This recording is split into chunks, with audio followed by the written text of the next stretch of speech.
The notion of fighting up front is if you do it right, it shouldn't be a fight, right? It should be something that you address early, as quickly as possible, in a way that can help to resolve whatever it is that you see as the threat.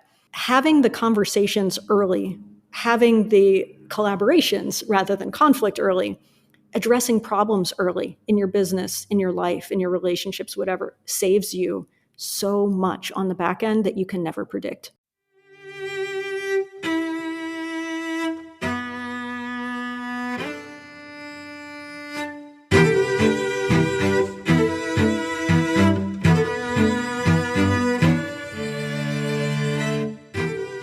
Welcome to The Knowledge Project, a podcast about mastering the best of what other people have already figured out so you can apply their insights into your life.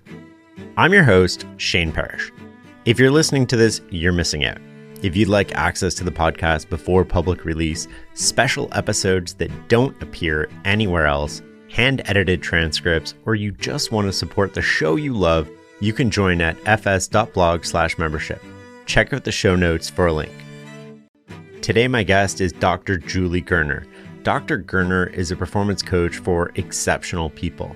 If you're like me, you constantly think about the delta between how you're performing and the potential for your performance.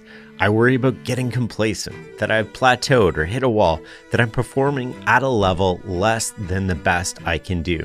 This episode is full of actionable advice to unlock your peak performance.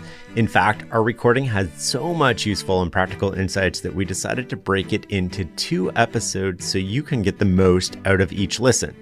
This is the second episode, and we focus on the standards we set for ourselves and others, cognitive ruts, curating friends and relationships, fighting up front, what success means, and so much more. It's time to listen and learn.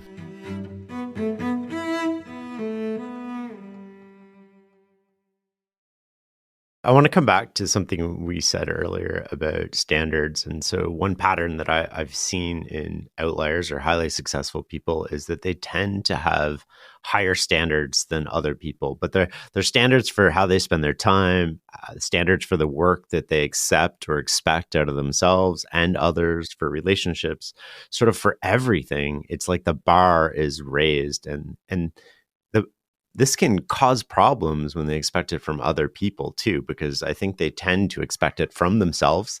And then because they expect it from themselves, they expect it from other people. I mean, what's your take on the standards and bars that people set for excellence? I think that it is a primary pain point for a lot of the people that I work with, that they are frustrated endlessly that people do not in their companies hold the same standards that they do. They put it as a point of culture. They have, KPIs and other types of things that should be measuring it. But there's always this kind of deep brewing frustration that they're not as engaged, as obsessed as any of those things as they are. And the truth of it is they're not going to be most of the time. But can they hit a bar that is 80% of what your expectation might be? And is that going to be enough? And I think for some people, they're just still going to carry that frustration. And for other people, they're going to recognize that, hey, if people can give to this certain extent, it takes it off my plate. It still pushes the business forward, and it is productive, because most people won't even meet that bar, right? The standard you hold for yourself is high, and it is why you are sitting in your seat. And other people, if they held that exact same standard, would not be in their seat. They would be somewhere else. So you have to think about, the people that you're hiring, the mission that you're on, where other people are at, and be able to consider that. I do think it's really important to hold that high bar, however, and I think it's important not to lower your standards. A lot of people say, if you want to be happy, don't have expectations. And I think that's a really good way to be unhappy for the rest of your life, because people, if you don't have expectations, you will just put up with everything, right? I mean, you don't expect anything for yourself. With high expectations, with kind of enforceability around that, you're not going to put up with a bad relationship, a bad work environment, a bad employee, a bad, all of these types of things. And you hold that bar. And I think that's really beneficial for you, your company, for example, for modeling to others, for your kids. I think that having a high bar is important. How that's translated can sometimes be important too. Like, especially if you're a parent, and if you're a CEO, like how you bring people to the standard that you expect is incredibly important. You don't want to do it through like kind of fear and intimidation. You want to do it through a way where people feel inspired to rise and to hit their own potential, because you are the person that they believe sees something in them that they do not see. And that can pull people to operate at higher levels too. They want to please you. They want to perform for you. And, they want to be on a winning team. So, to use a sports analogy, Tom Brady tends to elevate the people around him because they get to play with Tom Brady, even if there's a lot of people out there who hate Tom Brady. But nonetheless, he does tend to do that. And people step up their game because they want to perform. They want to be his receiver. They want to score a touchdown with Tom Brady. Like if you're great, you have the ability to elevate people around you too. And to not just see it as like, I hold this bar and you're not meeting it. And, in a very punitive way, you can actually kind of bring people with you and just have this winning team that you just happen to be leading. I think everybody has high standards when they care enough. Agreed. That's a great insight. Because when we care about something, no matter if it's the restaurant we're picking, the work that we're doing, and we really care about it, like deeply care about it, then we hold ourselves naturally. We're not thinking about a high standard. We just naturally hold ourselves to a higher standard of, the people scrolling Instagram, looking at photos of food before they pick a restaurant rather than just looking at the reviews, right? Like there's a higher threshold because they care about food and they care right. about that thing. So I find it interesting. And then I guess the follow on to that would be, it's also an unintentional signal you're sending at work. If your standards are not above average, let's say, then you're signaling to people sort of unconsciously that this is a job for you and not a career. And therefore, I would expect, and I don't know if this is true or not, you get treated more transactionally at work, because if you're going to take it as a job, and I care a lot and I'm fully invested and I'm all in, and this is a job to you, and you're sending this unconscious signal to me that this is a job to you, well, then I'm going to treat it as a job to you. But if you're in the boat and you're rowing with me and you're all in, then I'm going to treat you differently and you're going to get different opportunities than if it's a job to you. Yeah, absolutely. I think that that's 100% true. And I think it should be true, right? I mean, if you are looking for a partner to build with, you're going to look for different traits and qualities than somebody who just kind of like clocks in and clocks out. And there's nothing wrong with people who clock in and clock out if they're able to like perform their task and do what they need to do. But they are only going to reach a certain level with that type of mentality. And that's okay, as long as they're okay being at that level. So one of the byproducts of this that I want to get into, and you have a great sort of analogy for this in terms of the driver, not the car, is when you care deeply, you can also become attached to things and take things personally. So how do we get out of that? I think that it's very useful to see business or things that you care deeply about are the things that you do, not who you are. And I think it actually gives you an increased level of competence when you're able to do that, because you're able to, when you're emotionally too attached to things, it skews your decision making. It skews how you invest in it. And your investments you make with it, right? Like you're more tender in some ways with things that are precious to you. And not that you don't want it to be precious, but if it's too close to you, it's going to change how you operate. And it's not going to give you the greatest objectivity that you're going to need to make the best decisions. So I see it as, that detachment is actually very essential to making optimum decisions around that element. Otherwise, you do start getting too precious about, the business and how people talk about the business. If there's maybe there's genuine criticisms of your business that are pretty valid, and it can shield you from seeing some of those things. You could be taking it personally, and when it's really about an operational issue with the company that you run. You could be missing problems because you refuse to see things in a certain way.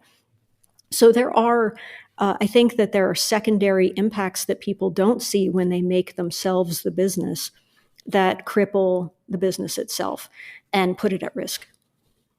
Talk to me a little bit about those blind spots. Like, how do we learn to see our blind spots? How do we learn to see reality better? given the backdrop of sort of like being obsessed with what you're doing and all in, and then the tendency to associate yourself with the business or instead of you as a person? Yeah, I think that you have to go outside of yourself sometimes and be open. So sometimes I'll do things like 360s for people where, they'll trust me to speak with 8 to 10 of their employees. Usually I'll do mostly direct reports, some skip levels, some people who have never worked with them at all, so that I hear what people kind of the whisper network is and what their reputation is. Sometimes board members. So I want to know people who are above them, below them, various people in their ecosystem. And I guarantee them anonymity, right? Like, no one's going to get this feedback. I'm going to ask you a bunch of questions about this person, how they communicate, how they lead, where their areas are. And the amount of information you get with anonymity it's amazing, right? Like, I mean, the reports are like 13 pages long. It's incredible because, for the first time, they feel like they're free to give absolutely, and I ask the person to make sure you set the stage where you want honest feedback and all that stuff.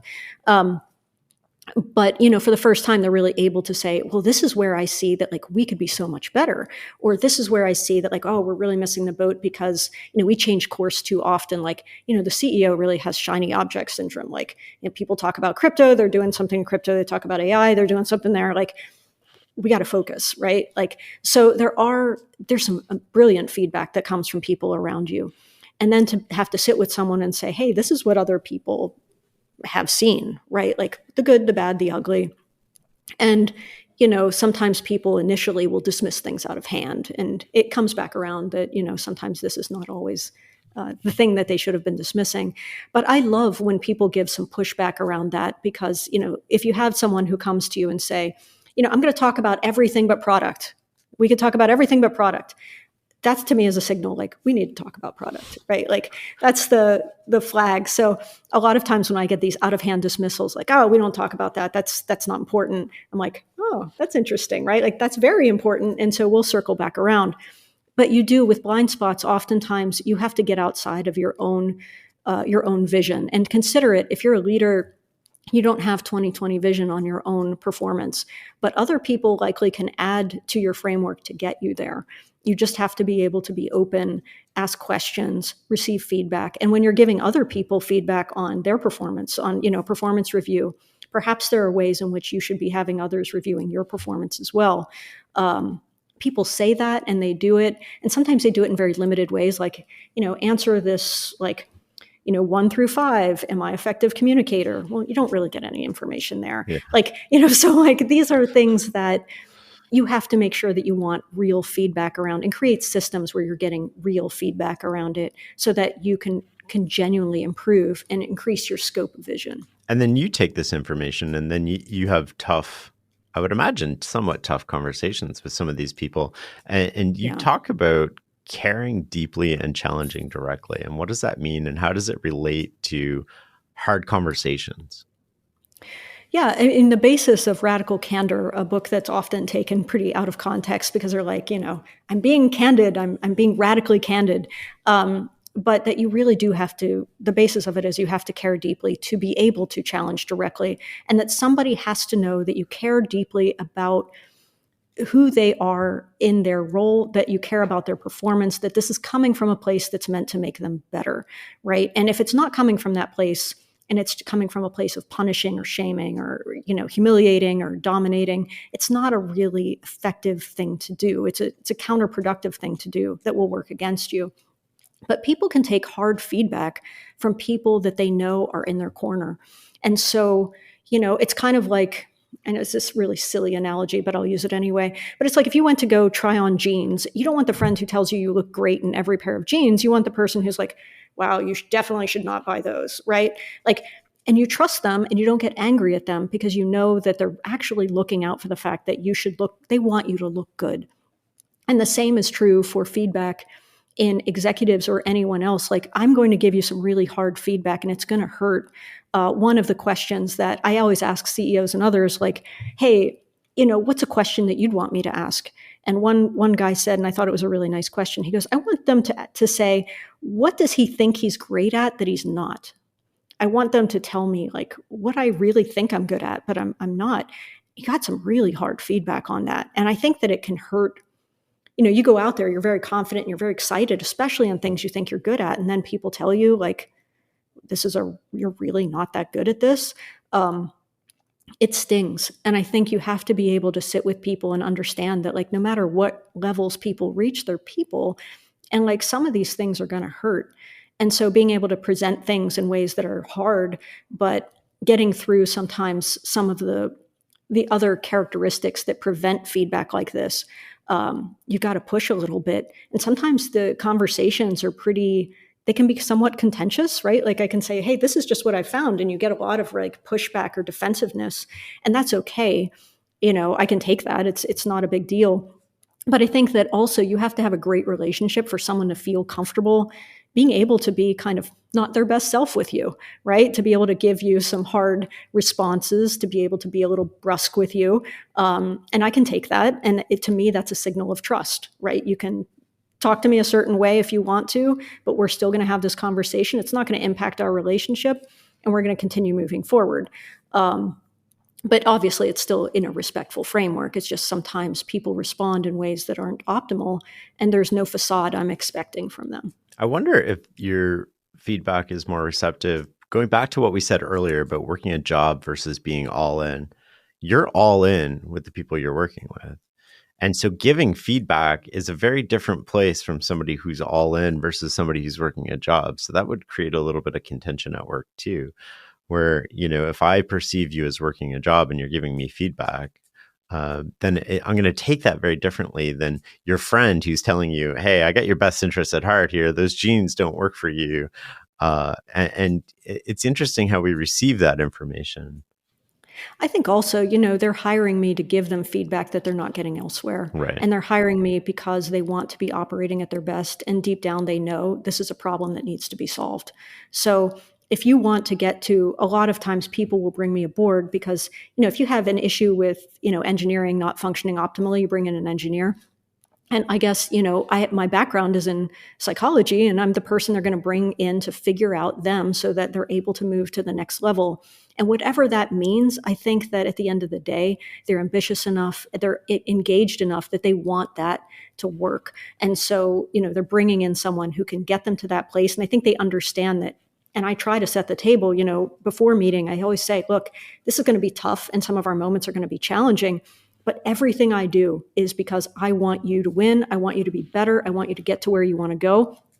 I have them set goals prior to our engagement. Like, what are the 2 or 3 things you want to see out of us working together? And so everything I'm doing is really around those goals because I measure myself to those, I don't like to lose. So I want to see these things move, and I'm invested in them, not remaining the same. So, I mean, we are both tied into making sure these goals happen. And I'm incredibly invested. Every person walking around I see as my calling card. So, and my piece of work in some ways. So I want to have a great product out there too. Do you rehearse these conversations in your head before you have them? What's your process like leading into a conversation that is going to be contentious or difficult, not only for you, but ensuring that you get the right messages across? So that's a really good question. I do always think with intention about how I'm going to present certain information because I know the capacity it has to either, like, I don't want to kick someone around where they're going to be harmed by it. I don't want to impact them in any negative way if I can help it. I want them to see it as an opportunity or a challenge. And so how I position things is always very intentional, and the language I use is always very intentional. So I don't want I guess I was going to say you'll notice in my notes, but you don't receive my notes. So if you were to ever read my notes, I always take notes during the meeting so people can fully engage. But if you were to ever read the notes that I send to clients, after we meet, I always send them notes afterward for them to review because there are always things that they're working on. And how I position things in language are always going to be from a place of strength. Mm-hmm. They're never going to be like, the words that I choose are going to be very deliberate. And the reason why is because I think that, like, if peppered throughout your feedback is, weak, falling down, ineffective, this, that, and the other, you're kind of setting them in a framework that is not only feels very disempowering, but also for a lot of these folks is not going to feel engaging. So I try to frame things always as, opportunities, challenges, ways in which people can, level up or improve in some fashion, the next kind of level of operation, rather than, you're operating below par. There is a next level of operation, right? So there's different ways that I think about framing it, but I don't want to, my job is always to have them seeing things as, look, this is a way of skipping levels, getting better, being better, and it's going to be hard to get there, but hard is something that most of these folks take on willingly. And even if they don't like it at first, they'll consider it and they'll come back to it and we'll work together. And I've seen that more often than, you can imagine that people will there's some really hard feedback and they're not going to like it. And then the next time we meet, they're like, I really reviewed our notes and I thought about it.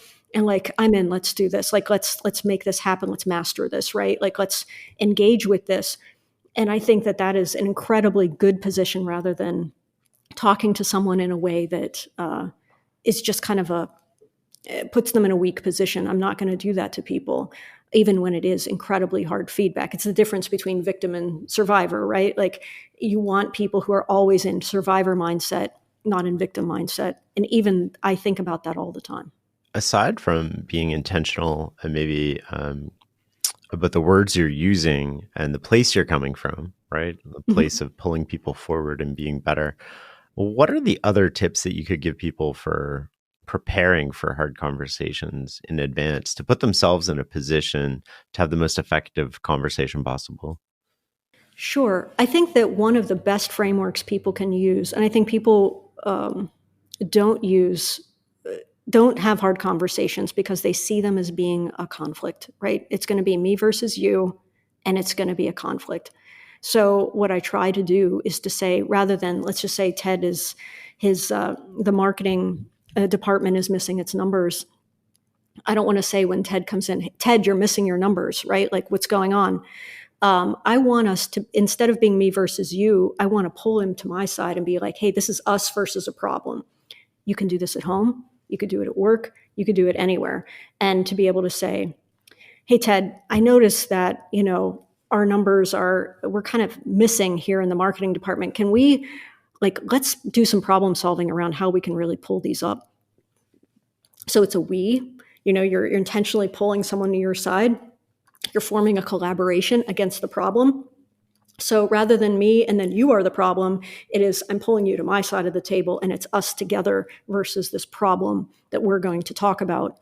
And it's incredibly effective because it reduces defensiveness, it creates openness, it makes you more approachable, and you can have really hard conversations in that way. And I can do that with people in leadership positions as well. It's how I help them to have conversations earlier, because a lot of times we avoid that stuff because we anticipate conflict.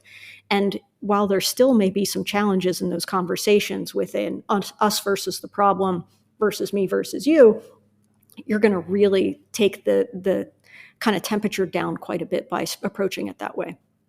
I like the idea of collaboration against the problem. I think that's very powerful.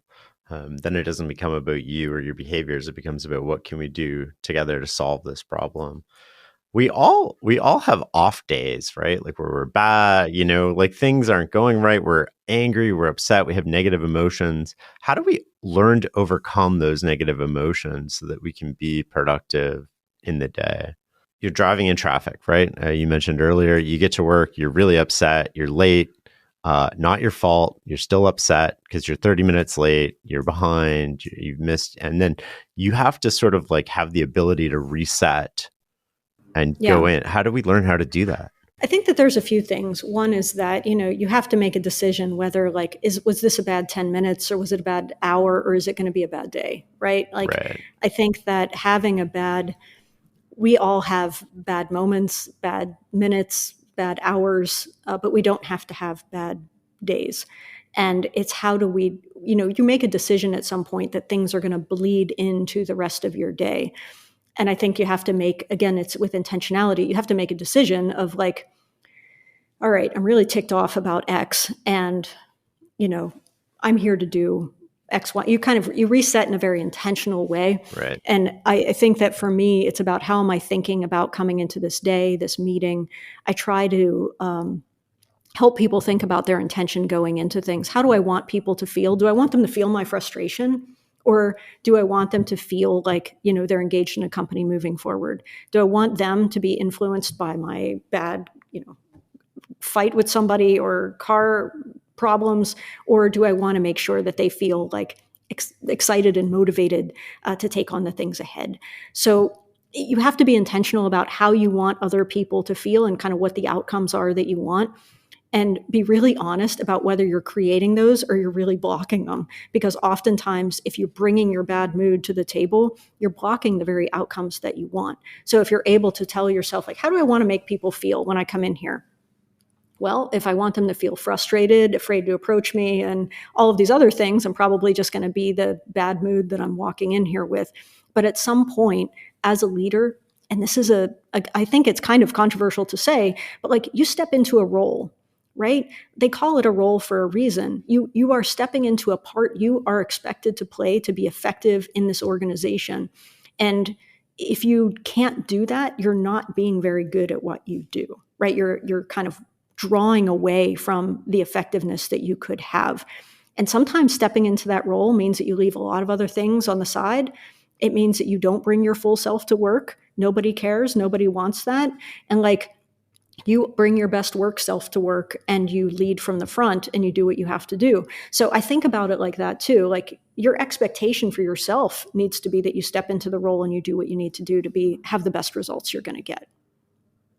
I want to switch gears a little bit. I think we're both big believers in curating your circle, the people you hang around with. I get questions all the time about how to end I'm going to say toxic, but sort of like friendships that no longer work for you anymore, or relationships that aren't productive or serving you and that are pulling you down. How do we go about ending those relationships? Yeah, I mean, that's tough. It's like a friendship breakup of sorts, right? Yeah. I think that most people, if they end up phasing these people out of their lives by just not engaging, and eventually people stop asking, like they get the hint. Ghosting. Or there comes that moment, right? I mean, like, or they respond and they go, oh, I'm too busy, or I'm doing X, or I'm doing Y.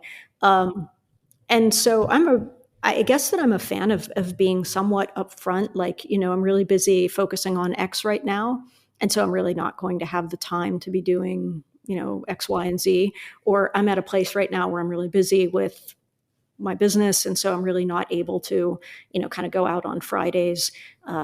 You might want to like unsubscribe me from that chain because I'm never going to be able to go out on Friday nights. I know I sound boring. I'm just going to need to lock in here and do what I need to do.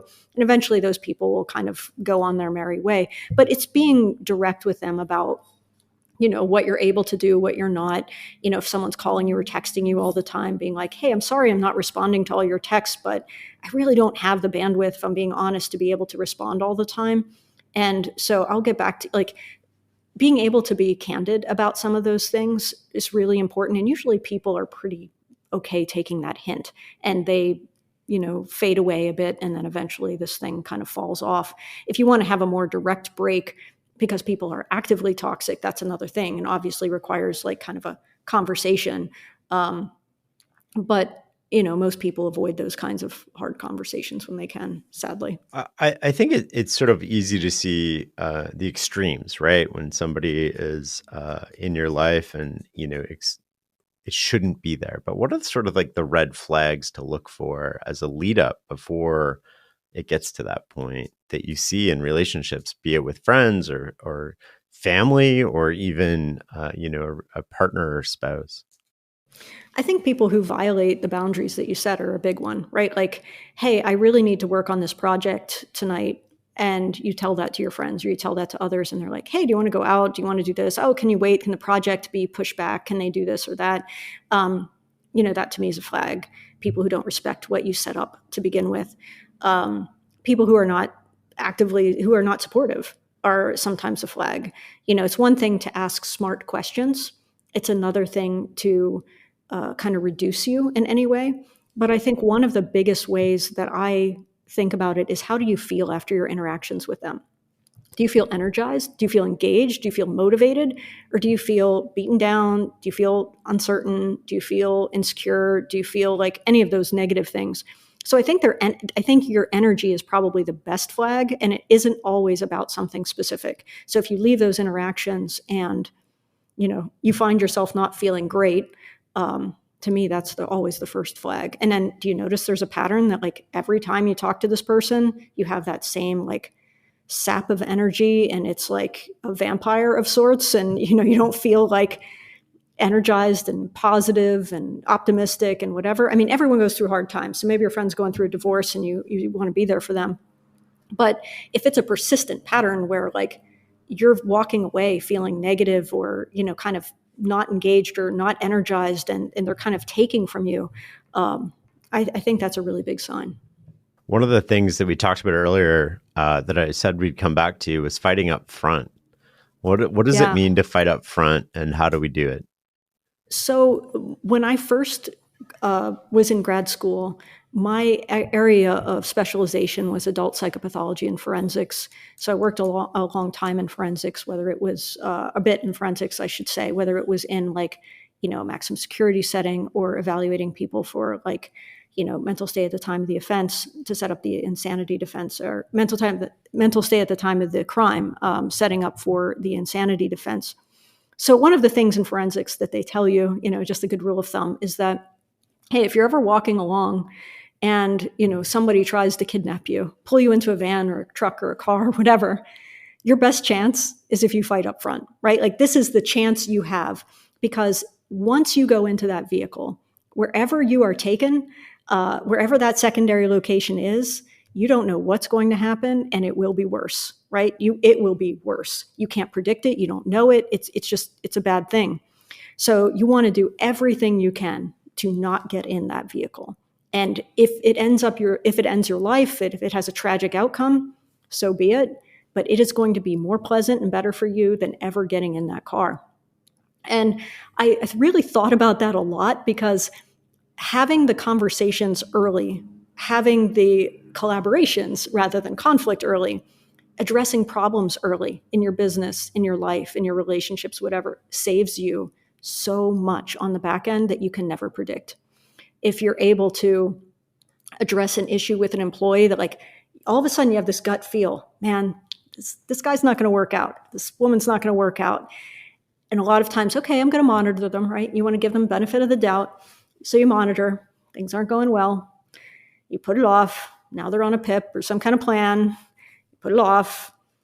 And before you know it, you have this person on your team, and it could be a very high level employee. Like maybe it's a CMO or somebody who's like really could influence your bottom line. And now you have 6 months, your metrics suck, your brand is doing worse, your profits are down. And it's because you couldn't have that hard conversation earlier that would have saved you all of these detrimental places that this person has taken you. And in relationships, it's often, honestly, it's probably worse, right? Like you're dating someone, you kind of have a red flag, but you're like, oh, I don't want to be too judgmental. And you let it go. And now we're 6 months down the road and it's terrible. And you're trying to find a way out desperately. And it's going to be a real challenge as your lives are further mingled together. So, the notion of fighting up front is if you do it right, it shouldn't be a fight, right? It should be something that you address early, as quickly as possible, in a way that can help to resolve whatever it is that you see as the threat. And so you just, intervene early. It's just kind of the basic, I guess, point of that, because it's true. Like once you kind of agree to go on that ride, that secondary location is unknown, and it will be worse. The longer we wait, the bigger the price tag to sort of like fighting. Absolutely. Right? Absolutely. So you don't want to go there, and it's a place you want to avoid at all costs. Let's talk about the notion of cognitive ruts. People sort of get ingrained into thinking and responding and seeing the world a certain way. It's often shaped and reinforced by years of patterns, and this can hold them back. How do we recognize that we're thinking this way and we're in a rut and overcome that? Sure. I think that people will start bumping up against themselves because they are the greatest. Like if you are the greatest driver of where you end up, you're the greatest kind of engine to your business, in your world and in your relationships, then you are also the greatest limiter, right? So if you start, whether it's with these imaginary rules or with how you think about things or how you think about yourself, people get into, years and years of thinking about things in the same way. They'll think about, what they're capable of, what they can do, whether they're able to have these hard conversations. They'll just over and over and over again, they tell themselves the same message. And so I think about it almost like a rut, because they can't see any other way. Like they literally can't see any other way of operating.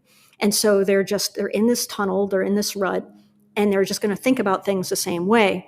And at a high level, people do this too, right? Like at a very high level of operation, people don't see any other way of operating but how the style that they use today. And so, the goal really is, if you feel yourself bumping against yourself and you say, hey, like, I don't understand like why X person is doing something and I'm not, or why they're taking risks and I'm not, or why this is happening and I'm not. Look at how you think, because you're probably in a tunnel somewhere.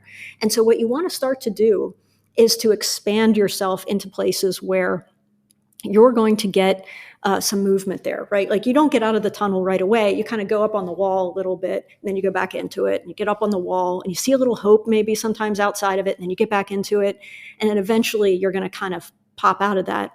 But the way in which people start kind of getting on the wall, at least get out of that rut a little bit, is start to think about how you operate. Because what I've noticed, and if you look for it, and people have built industries on this, right? Like let's say you're a marketer, and okay, you're a marketer on Twitter, and you're a marketer, you have marketing friends, you go to marketing conferences, you go to marketing forums, you read marketing books, and you wonder why you're not an exceptional marketer. And it's because like you're in a rut. All you see is this certain content in a certain tunnel. And what you'll notice is that people who are exceptional are pulling in, like, Steve Jobs used fonts from a calligraphy course, right, that he took, that like people who are great will find ways of pulling in exceptional things from outside of their fields, outside of their way of thinking, outside of tradition, outside of, what is common. And some ways we have to do that for ourselves, right? But we also have to do that for our professions, our businesses, how we think about our life, and begin to look at non-traditional ways of doing it. And sometimes those non-traditional ways end up blowing up.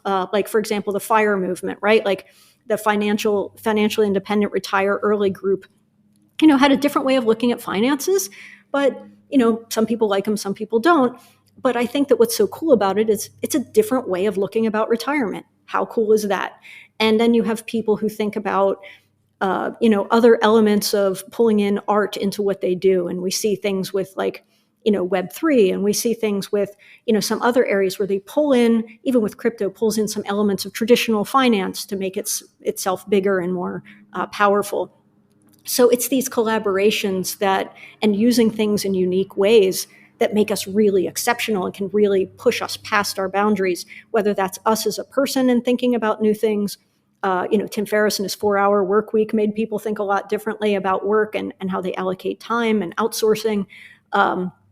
So we can all find different ways and different, hacking ways to be able to think. We're all great hackers if we are forced into it. That's one thing that was really great about having some insight into prisons, is how great people can be when it's kind of a bad situation, right? But like it forces creativity. It absolutely forces creativity. So if you want something, you figure out a way. And, in our comfortable lives, there's nothing that forces us to figure it out. So we're really comfortable when we have some mastery in marketing, and we feel very competent and very capable, and we go to all those conferences. But really great marketers are stealing from artists. They're stealing from like affiliate marketers. They're stealing from all of these other places, and they're pulling things in and making them exceptional.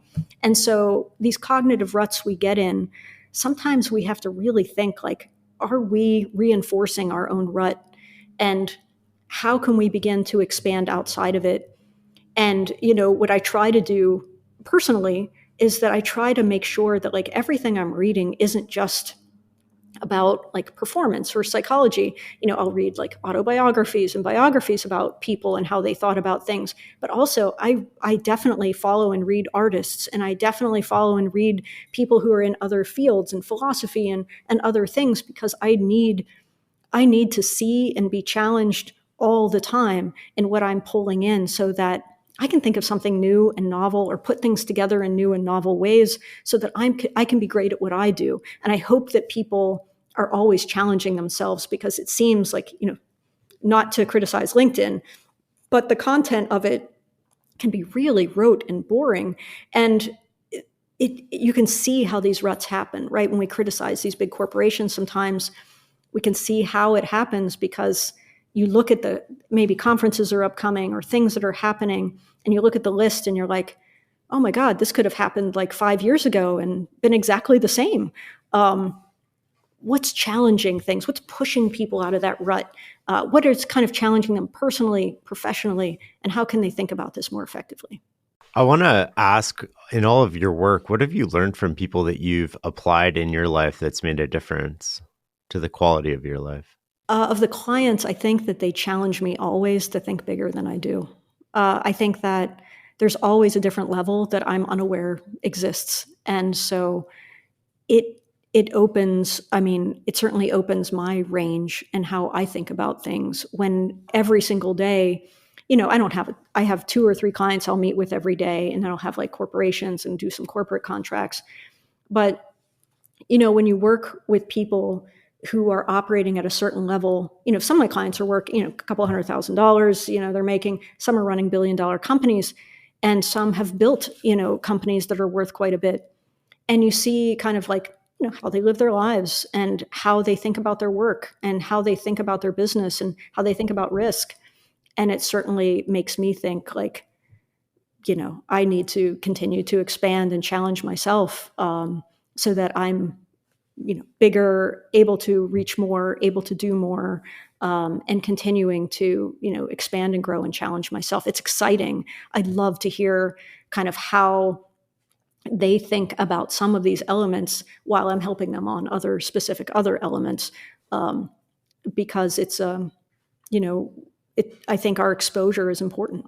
One of the common themes that has come up over and over again through our conversation, but we've never actually hit on the right word, is perspective, right? So when you talk about cognitive ruts, you're gaining a different perspective from other sort of areas of wisdom that you can apply to a certain area. When you talk about being challenged or seeing a next level, you're shifting your perspective from what you see. It's really hard to understand a system that you're a part of when all you see is that system. And so it's really interesting. Blind spots again, right? How do we get rid of blind spots? We change our perspective. We change our lens into the situation. Now, all of a sudden, we can see things that we couldn't see before. I think that's a really interesting sort of way to wind that up. And we always sort of end, or I try to end each episode by asking the same question, which is, and I'm super curious for you, which is, what is success for you? I think success for me, it's a really interesting question. Give me a moment here, because I think that my tendency is always to answer very quickly, because that's how my brain is thinking. So I think my mouth should be running sometimes. But I think that for me, success is having enough to never think about needing it, right? Like, and to be able to, like, monetarily anyway, and to be able to have the optionality that I wish for across various areas of life. And, the thing for me is that money provides some optionality, but success means that you have optionality in a range of things, time. You have optionality in your future and what you choose, where you live, where you, how you help others, the kinds of help you can offer to others, the scale at which you can offer help to others. And so I guess I would look at it as being assured that there is nothing that I would need to have the kind of optionality that I would want. And that would, I guess, be my measure of success. It's a good question.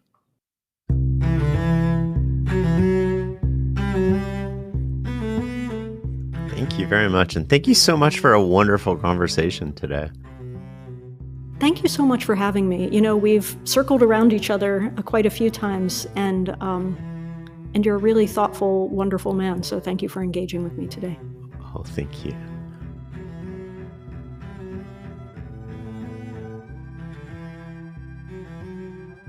Thanks for listening and learning with us. For a complete list of episodes, show notes, transcripts, and more, go to fs.blog/podcast. Or just Google The Knowledge Project. Until next time.